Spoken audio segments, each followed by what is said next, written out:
பொறுப்பு டிஜிபி ஒரு பேட்டி கொடுக்கிறார். 500 பேர் பந்தோபஸ்ட்ல இருந்தாங்க. 500 பேர்ல இல்லீங்கன்னா ஸ்ட்ரைக்கிங் போர்ஸ், கார்டு, வண்டிக்குள்ள உட்கார்ந்து இருந்தவங்க இவங்க எல்லாம் சேர்த்துனா 500. கீழ இருந்த போலீஸ்காரங்க எத்தனை பேர்? 100 பேர் கூட இல்ல. ஒரு வண்டியில ஸ்ட்ரைக்கிங் போர்ஸ் 30 பேர் உட்கார்ந்து இருப்பாங்க. அந்த கணக்கு எழுதி 500 சொன்னால ஏத்துக்க முடியாதுங்க. பட் ஏற்கனவே அந்த கட்சி தலைவரோட கூட்டத்துல பாத்தீங்கன்னா, நாகப்பட்டினம், திருச்சியில நடந்த கூட்டத்துல பாத்தீங்கன்னா, அவங்க சொல்ற கூட்டத்துல ஜாஸ்தி வரும்ன்றதுக்காக போலீஸ் ஆன்டிசிபேட் பண்ணி ஒரு 20,000 பேர்கிட்ட வருவாங்க அப்படின்னு அவங்களோட source of intelligence plus past இதை வச்சு ட்ராக்கை வச்சு அவங்க ப்ரிப்பேர் பண்ணது 20,000 பேருக்கு வருவாங்கன்னு சொல்லிட்டு அந்த போலீஸோட பந்தோபஸ்து I think ADG can tell what the norms என்னன்னு சொல்லுங்க. அதாவது 50 பேருக்கு ஒரு போலீஸ்காரங்க தான் நார்மல் அவங்களுடைய ஸ்டாண்டர்ட் ரேஷியோ, அலோகேஷன் ரேஷியோ. இந்த மாதிரி ஹை ரிஸ்க் கிரவுடுக்கு ஜெனரல் கிரவுடுக்கு இவ்வளவு போட மாட்டோம். பட் இந்த மாதிரி ஹை ரிஸ்க் கிரவுடு, ரொம்ப எந்தூசிஸ்டிக் வர கிரவுடுக்கு இந்த மாதிரி போடக்கூடிய ஸ்கேல் இருக்கு. இந்த கேஸ்ல 20 பேருக்கு ஒன்னா கொடுத்திருக்காங்க. ஸோ 10,000 பேருக்கு 500 பேர்கிட்ட அவங்க போலீஸ்மென் டிப்ளாய் பண்ணியிருக்காங்க ஃபார் மேனேஜிங் த கிரவுட். கட்சி தலைவர் வரும்போது கூட பாத்தீங்கன்னா அவர் வண்டி கூட நிறைய பேர் வந்துடுறாங்க. ஸோ ஏற்கனவே இங்க கிரவுட் இருக்கு.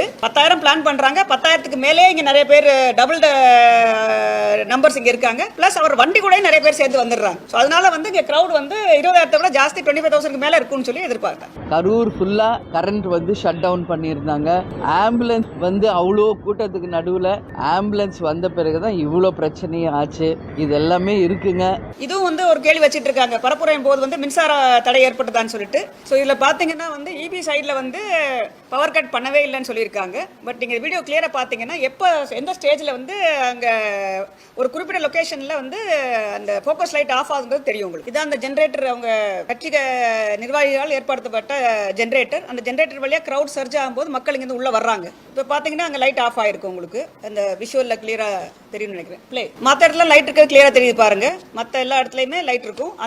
எந்த இடத்துல ஜென்ரேட்டர் பக்கத்தில் இருக்கிறது மட்டும் தான் அந்த பர்டிகுலர் லொகேஷன்ல மட்டும் நமக்கு ஃபோக்கஸ் லைட் மட்டும் ஆஃப் ஆயிருக்கு. விஜய் அவர்கள் அந்த கூட்டத்தில் பேசிட்டு இருக்கும்போது இடையில ஆம்புலன்ஸ் வருது. அப்போ அவருடைய ஒரு கொடி பேரை சொல்லி, இந்த கொடி கட்டிட்டு இவ்வளவு ஆம்புலன்ஸ் எதுக்கு வருது இது எல்லாம் மிகப்பெரிய சந்தேகத்தில் இருக்கு. அது எங்க விழுதுன்னு அவருக்கு எப்படி ஆம்புலன்ஸ்காரங்க தெரியும்? கூட்டம் நடத்துறாங்க, மேல இருக்கிறாங்க, மேல ஏறி பாத்தீங்கன்னா எல்லாமே தெரியும். நானும் கூட்டத்தில் போய் 173 தொகுதிக்கு போயிட்டு வந்திருக்கிறேன். அப்படி முன்கூட்டியே பல ஆம்புலன்ஸ் விரைந்து சைலண்ட்ல ஒளியில வந்துகிட்டு இருக்கும் போது அவர் சொல்றாரு, எதுக்கு இந்த ஆம்புலன்ஸ் வருதுன்னு அவர் அந்த கூட்டத்திலேயே பேசுறது தொலைக்காட்சியில பாரு. இதெல்லாம் ஒரு சந்தேகம் இருக்கு. இவங்களெல்லாம் ஒரு முழுமையாக விசாரிக்கப்பட வேண்டும் என்பதுதான் இஷ்யூ ரைஸ் பண்றாங்க. ஆம்புலன்ஸ் நிறைய ஆம்புலன்ஸ் எப்படி வந்தது, பரப்புரை நடந்தப்போ எப்படி அடிக்கடி வந்தன அப்படின்றது ஹெல்த் செக்ரட்டரி சார் இருக்காரு. அவர் எக்ஸ்பிளைன் பண்ணுவார் என்ன அரேஞ்ச்மெண்ட்ஸ் பண்ணியிருந்தாங்க.